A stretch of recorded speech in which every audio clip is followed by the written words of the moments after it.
एक पत्नी थी, उसका पति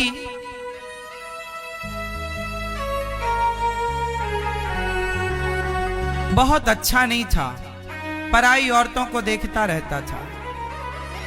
और ये बात उसकी पत्नी ने भली भांति समझ लिया। भाई आंखों की भाषा भी तो समझ में आती है। जब आप किसी को देखते हैं ना, तो आप समझदार होगा तो देखने से ही पता लगा लेगा कि आप किस नियत के व्यक्ति हैं। केवल आपकी वाणी ही नहीं बोलती, आपका मुंह ही नहीं बोलता, आपके देखने का तरीका भी बोलता है। आपका दृष्टिकोण, आपकी आंखें भी बोलती हैं, पता है ना आपको। बस ये तो समझदार लोग चाहिए समझने के लिए। तो उसकी पत्नी समझ गई कि मेरा पति चरित्रहीन है, परंतु कोई बात नहीं, वो अपने पति की सेवा करती। बड़ी अच्छी नारी थी। पत्नी पति को भोजन कराए, पति की सेवा करे, पति के लिए पूरा ख्याल, सब कुछ। कुछ दिन बाद उसके पति को कोढ़ का रोग हो गया। उसका पाप बहुत था पति का, तो पति को कोढ़ का रोग हो गया। और कोढ़ ऐसा हुआ कि चमड़ी ना गल गल करके गिरने लगी, मावाद पूरे शरीर में बनती, दुर्गंध आती उसके शरीर से। लेकिन पत्नी जरा भी कोई गलत विचार ना लाकर वो पति को रोज नहलाती। अब उसका पति असमर्थ हो गया चलने फिरने में भी, परंतु वो रोज अपने पति को नहलाए, उसको सुंदर कपड़े पहनाए, मावाद को साफ करे। कोई नहीं आता था उसके पास, पूरा गांव मोहल्ला उस गली से नहीं गुजरता था जहां उसका घर था, इतना दुर्गंध था उसके शरीर में। लेकिन वो पत्नी बड़ी पतिव्रता नारी थी, अपने पति की सेवा करती और पति को भोजन करा के भोजन करती। पति के सिवा सपने में भी पराये मर्द का वो कभी चिंतन नहीं करती। श्रेष्ठ पतिव्रता नारी।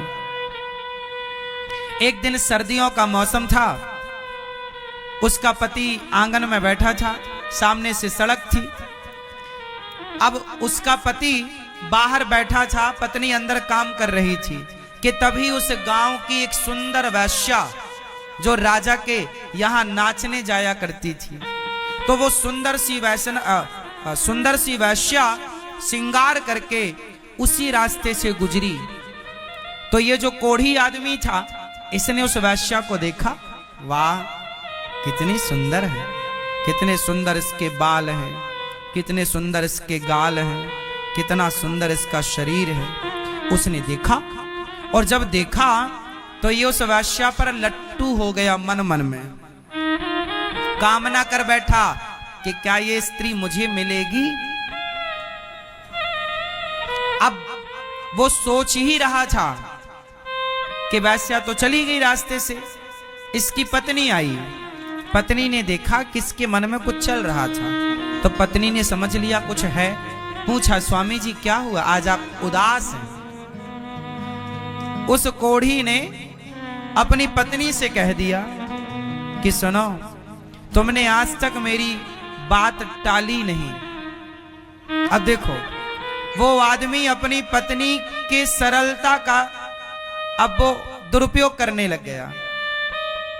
उसने कहा कि तुमने आज तक मेरी बात नहीं टाली। अच्छा, वो पतिव्रता नारी थी, वो काहे को टालेगी, जो कहता वो ये पत्नी करती। पति बोला कि सुनो, पति बहुत दुष्ट क्वालिटी का था और ये बहुत सज्जन थी, बहुत सीधी थी, पतिव्रता ही थी। अब वो बड़ा दुष्ट। उसने कहा कि सुनो, वो जो वैश्या है ना, एक काम करो कि तुम मुझे एक रात के लिए उस वैश्या से मिला दो। कुछ पैसा लेगी तो तुम अपना कुछ जेवर एवर बेच के उसको दे दो, और उसको पैसा ही तो चाहिए, एक बार मेरे पास ले आओ। अब ये बात एक पति अपनी पत्नी से कह रहा है कि मेरा दिल एक वैश्या में आया है। सोचो कि आज का पति बोला होता अपनी पत्नी से, तो वही 2-4 जमा देती। ले, एक तो कोढ़ी है बीमार और दिल और कहीं आ रहा है इसका, दो जमाती मुंह में, और ये इस लायक था भी।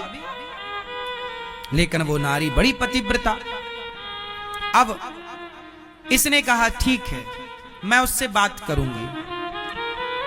अब वो शाम को जब मुजरा करके राजा के यहां से घर आई तो ये जाकर उस वैश्या से मिली, और उस वैश्या से इसने अपने पति की बात कही कि हमारे पति का दिल तुम में आया है, तुम जितना पैसा चाहो ले लो, पर एक बार मेरे पति से चलकर मिल लो, वो आपसे प्रभावित हैं, मिलना चाहते हैं।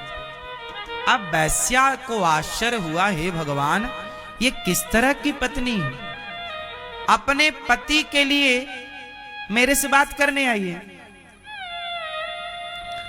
उस वैश्या ने कहा बहन मैं हाथ जोड़ती हूं, तुम्हारे पति को कोढ़ का रोग है, बहुत दुर्गंध आती है उसके शरीर से, मैं तो रास्ते से निकलती हूं तो नाक पकड़ के निकलती हूं, मैं क्षमा करो बहन, मैं तुम कितना भी पैसा दोगी मैं तुम्हारे पति के पास नहीं जाऊंगी।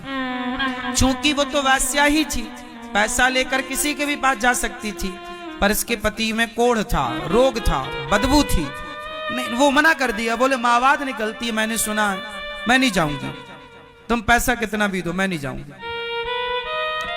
अब ये पत्नी बोली बहन मेरे पति की आज्ञा है, उसने साफ मना कर दिया वैश्या ने।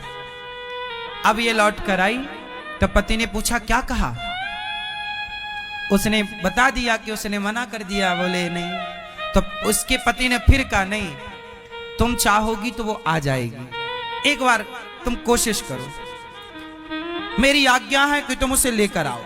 अब लो, अब ये पति की आज्ञा हो गई कि तुम लाओ, एक वैश्या को लाओ। अब उसने क्या किया होगा, तो उसने एक युक्ति निकाली। अब वो पतिव्रता जो नारी थी वो रोज सवेरे 4 बजे उस वैश्या के घर जाती, उसके घर में झाड़ू लगाती, पोंछा लगाती, उस वैश्या का बर्तन जो जूठा था वो साफ कर देती। वैश्या रोज देखती कि मेरे घर में झाड़ू पोंछा कौन कर रहा है। ऐसे करते करते 1 हफ्ता बीत गया, ये रोज जाती। एक दिन वैश्या ने पकड़ लिया कि ये देवी आप तो बड़ी पतिव्रता नारी हो, मुझे पापनी के घर में झाड़ू पोंछा क्यों कर रही हो। उस पतिव्रता नारी ने कहा उस वैश्या से बहन मेरे पति का दिल तुम में आया है, एक बार मेरे पति से मिल लो, तुम जो चाहोगी मैं दूंगी, जो पैसा चाहोगी मैं दूंगी। अब की बार उस पतिव्रता नारी की बात वो वैश्या टाल ना पाई और बोली अच्छा ठीक है, पर मैं नहीं आऊंगी तुम्हारे घर, तुम अपने पति से बोलना कि आज रात को 8 बजे वो मेरे घर आ जाए। ठीक है। अब ये पतिव्रता नारी फिर दौड़ी दौड़ी पति से बोली, पति के पास। पति बोला क्या हुआ, बोले आज आपको 8 बजे बुलाया है, चले जाना। अब देखो ये काम बना के आ गई, एक नारी अपने पति का काम बना के आ गई। पति कोढ़ी था, अच्छे से उठ बैठ नहीं पाता था, पर आज बढ़िया परफ्यूम डाल रहा है, साफ सुथरे कपड़े पहन रहा है, कोढ़ी आदमी। पर जैसे ही उसने अपना शाम को द्वार से बाहर पांव रखा कि उसकी शक्ति गवाह देने लगी, वो चलने में असमर्थ था। अब वो अकेला कैसे जाए। तो पत्नी से बोला कि सुनो आओ, हम तुम्हारे कंधे पे हाथ रखेंगे, तुम हमें ले चलो। अब सोचिए एक पत्नी के कंधे में हाथ रखकर उसका पति वैश्या के घर जा रहा है और पत्नी भी जा रही है कि मेरे पति की इच्छा है तो मैं पूरी कराऊंगी। परंतु वो कंधे में हाथ रख के भी ना चल पाया, इतना दुर्बल था, मतलब इतना शरीर कमजोर था उसका। देखो शरीर कमजोर है, चला नहीं जा रहा है, पर देखो जरा मन कितना चंगा है। अब वो रोने लगा, बोले अब मैं कैसे जाऊं, मेरे चले नहीं जा रहा। पति को रोता देख पत्नी बोली अच्छा एक काम करो, आप मेरे कंधे पे बैठ जाओ। अब देखो पत्नी बैठ गई नीचे और पति को बिठाया कंधे पे बिठाया, तो उसके दोनों पांव उसकी पत्नी के सामने आए। अब उसने पांव पकड़ लिया अपने पति के और कंधे पे बिठा करके, और पत्नी जा रही है जंगल के रास्ते, गांव के अंदर से जाएगी। लोग पूछेंगे कि पति को कंधे में बिठाकर कहां जा रही हो, लोग पूछेंगे तो कैसे बताएंगे कि वैश्या के घर जा रहे हैं, पति की बदनामी होगी। तो वो जंगल के रास्ते से चली। अब उस जंगल में एक दूसरी घटना घट गई। अब यहां पर जरा समझो कि पत्नी के कंधे में कौन बैठा है? पति कोढ़ी पति। अब रास्ते में एक मांडव्य ऋषि का आश्रम था। कौन से ऋषि का? मांडव्य ऋषि। उसी रात उसी क्षण एक दूसरी घटना घटती है। जो वहां का राजा था, जिस राजा के द्वार पर वो वैश्या नाचने जाती थी, उस राजा के घर चोरों ने चोरी करी और चोरी करके भागे। तो सिपाही चोरों का पीछा करते करते जंगल में एक बाबा जी का आश्रम था, नाम था मांडव्य ऋषि।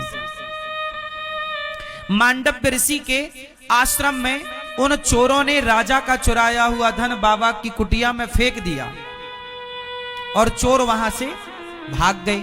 क्योंकि राजा के सिपाही लगे थे, चोरों को लगा पकड़े जाएंगे तो मृत्यु दंड होगा, तो बाबा की कुटिया में उन्होंने अपना धन छिपा दिया कि हम बच गए तो बाद में ले जाएंगे। अच्छा, राजा के सिपाही आए और बाबा की कुटिया की तलाशी ली, तो बाबा जी ध्यान लगाए बैठे थे। बाबा जी को कोई पता नहीं कि कौन चोर आया, कौन धन रख के चला गया। बाबा तो ध्यान में थे, पर सिपाहियों ने देखा कि बाबा की कुटिया में धन पाया गया। तो सिपाहियों को लगा ये बाबा ढोंग कर रहा है, ये चोर यही है।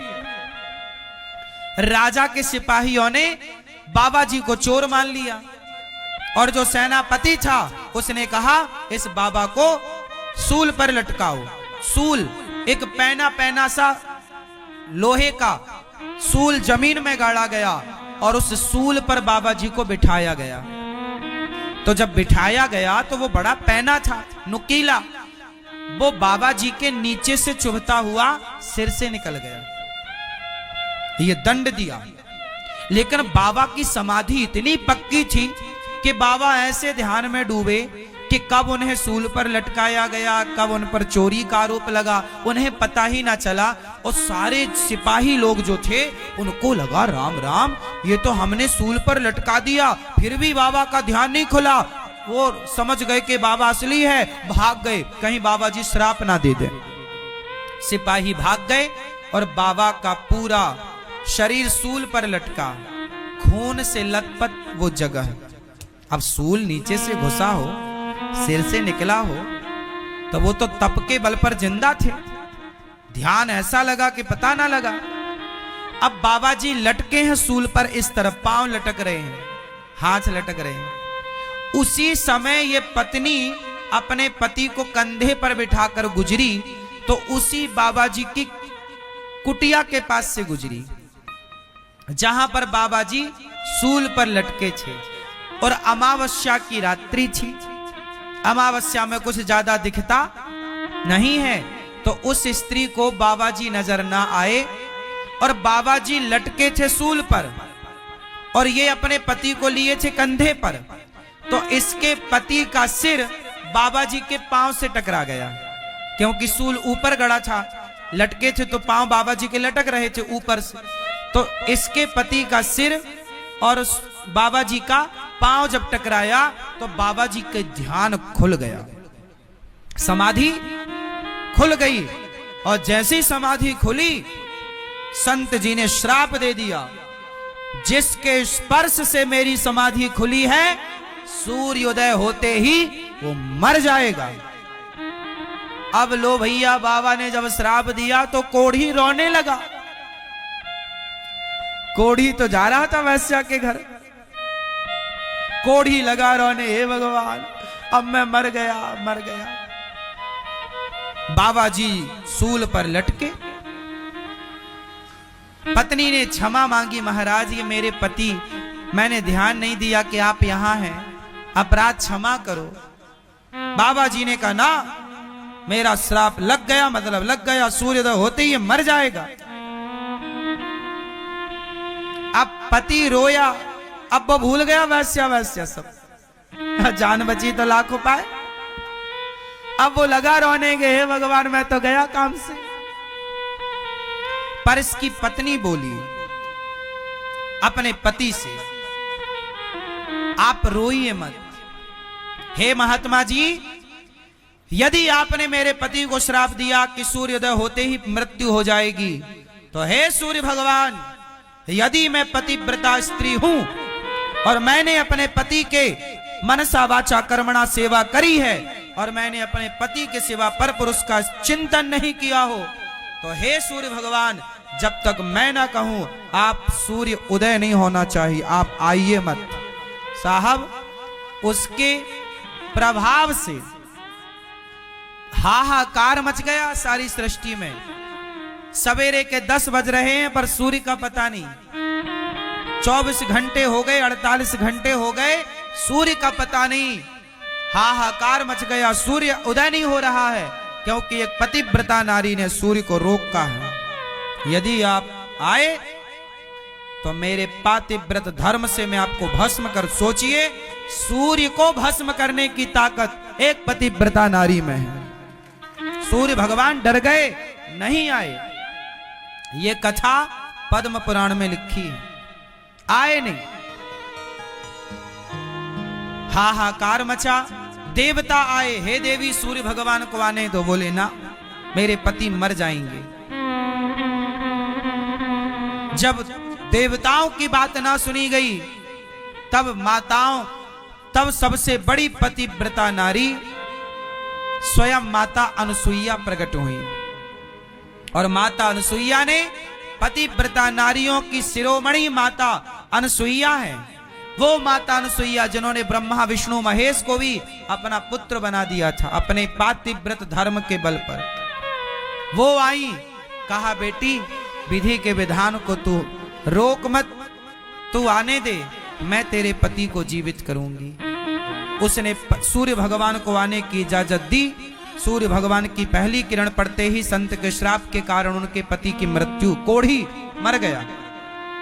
कोढ़ी जब मरा तो माता अनुसुईया ने हाथ में जल लेकर कहा, हे विधाता, यदि मैं सच्ची पतिव्रता हूं तो मेरे पातिव्रत धर्म के बल पर इसका मरा हुआ पति जीवित हो जाए और उसका सारा दोष समाप्त हो जाए। जैसे ही जल छिड़का, उसका कोढ़ का रोग भी ठीक हो गया और जो उसका मन बिगड़ा था, मन भी पवित्र हो गया और उसका पति उठकर बैठ गया।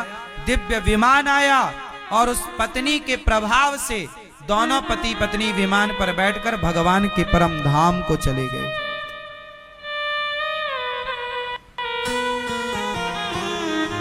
तो एक नारी, आपका पति कैसा भी हो, आपका पति समझाओ उसे, माने तो ठीक, नहीं तो जैसा है।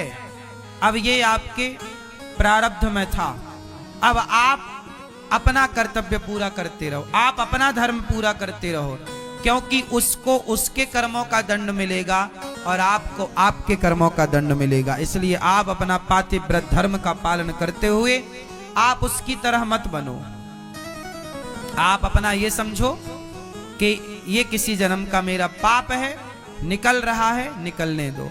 आप अपना धर्म ना बिगाड़ो कि पति बुरा है तो मैं भी